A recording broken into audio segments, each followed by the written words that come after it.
সবাই, আশা করি ভালো আছো। গোপাল ভাঁড়ের গল্প চ্যানেলে সবাইকে স্বাগতম। আজকের গল্পের নাম কান টানলেই মাথা আসে। চলো তাহলে এবার গল্পটি শুনে নেওয়া যাক।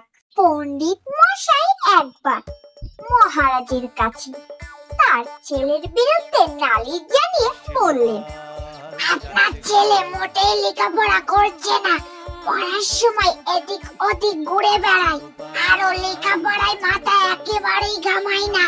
রাজা ছেলের উপর প্রচন্ড রেগে গিয়ে পণ্ডিত মশাইকে বললেন, এবারও যদি পাঠশালায় যাই বেশ কষে কান টানবেন। মহারাজের কথা শুনে গোপাল সঙ্গে সঙ্গে বলল, আপনি যথার্থই বলেছেন, কান টানলেই মাথা আসে। সকলে তখন হেসে লুটোপুটি।